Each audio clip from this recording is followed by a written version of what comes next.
এই যে যারা এতদিন ক্ষমতায় ছিলেন, হ্যাঁ, তৃণমূল ক্ষমতা থেকে যাওয়ার পর তারা এবার হেনস্থার মুখে। অনেকেই পঞ্চায়েতে তারা যাচ্ছেন না ডিম ছোড়ার ভয়ে, যে তাদের দিকে ডিম ছোড়া হবে।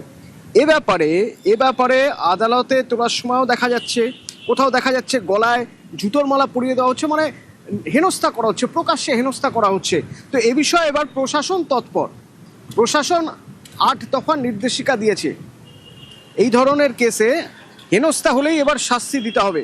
পুলিশের জন্য 8 দফা নির্দেশিকা। কি এই নির্দেশিকা? যদি ডিম জুতো কেউ ছোড়ে, যদি জনসমক্ষে অপমান করে, যদি গণপিটুনির মতো ঘটনা হয়, তাহলে ব্যবস্থা নেওয়া হবে।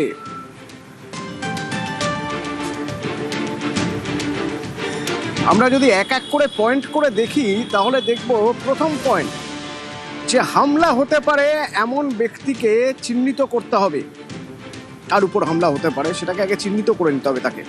এরপর তাকে আদালতে পেশ করার সময় পুলিশি নিরাপত্তা দিয়ে তাকে আদালতে পেশ করতে হবে। এবং যদি কোনো রকম হেনস্থার ঝুঁকি থাকে, মানে যদি আগে থেকে আঁচ করা সম্ভব হয় যে তিনি হেনস্থার শিকার হতে পারেন, তাহলে বিশেষ সতর্কতা নিতে হবে।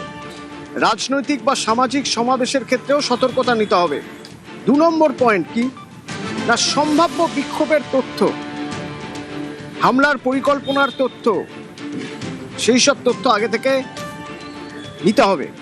কোনো উস্কানিমূলক প্রচার হতে পারে, এরকম কোনো তথ্য যদি পাওয়া যায়, এবং পুলিশের কাজে বাধা দেওয়া হতে পারে এরকম কোনো তথ্য, এই সব তথ্য আগে থেকে সংগ্রহ করে ফেলতে হবে। 3 নম্বর হলো যে যদি আদালতে নিয়ে যাওয়ার সময়, অভিযুক্তকে নিয়ে যাওয়ার সময় কোথাও ঝুঁকি থাকে রাস্তায়, দেখে নিতে হবে রাস্তার কোনো জায়গায় কোনো ঝুঁকি আছে কিনা, এবং পুলিশে এসকর্ট করে আদালতে পেশ করতে হবে। অভিযুক্ত যদি হয়ও, তাহলেও তার নিরাপত্তা সুনিশ্চিত করা পুলিশের কর্তব্য। 4 নম্বর পয়েন্ট, যদি হেনস্থা হয়, কেউ যদি হেনস্থা করে, তাহলে বিএনএস অনুযায়ী দ্রুত ব্যবস্থা নিতে হবে এবং তা স্থানীয় প্রশাসনের সঙ্গে সমন্বয় রেখে। এই হেনস্থা করার জন্য আগে থেকে কোনো প্ল্যান যদি হয়ে থাকে, তাহলে সোশ্যাল মিডিয়ার মাধ্যমে এই প্ল্যান হতে পারে। সুতরাং সোশ্যাল মিডিয়ায় নজরদারি চালাতে হবে। 5 নম্বর পয়েন্ট, আদালতে পেশের জন্য নিরাপদ রুট বেছে নিতে হবে।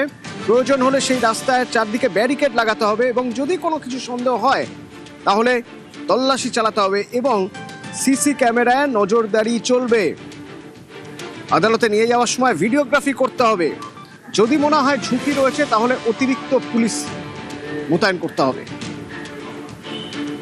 ডিম বা পাথর ছুড়লে কড়া ব্যবস্থা নেওয়া হবে। প্রথমে আক্রান্ত ব্যক্তিকে উদ্ধার করতে হবে, পুলিশের কাজ। বেআইনি জমায়েত হটাতে হবে তারপর, এবং অভিযুক্তদের আটক করে এফআইআর করতে হবে। সেক্ষেত্রে বিএনএস মেনে তদন্ত হবে, আর তাই ভিডিও এবং অন্যান্য প্রমাণ সংরক্ষণ করতে হবে। এই যে নির্দেশিকা, এই নির্দেশিকা বাস্তবায়ন করবেন কারা?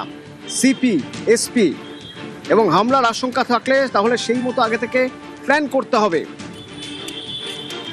8 নম্বর পয়েন্ট, যদি হেনস্থা হয়, তাহলে পুলিশের বিরুদ্ধে বিভাগীয় তদন্ত হবে, যে পুলিশ থাকার পরেও কিভাবে হেনস্থা হলো অভিযুক্তের। দায়িত্বে থাকা পুলিশ কর্মী অফিসারদের বিরুদ্ধে তদন্ত করা হবে, এবং সেক্ষেত্রে যদি পুলিশের গাফিলতির প্রমাণ মেলে, তাহলে শাস্তি।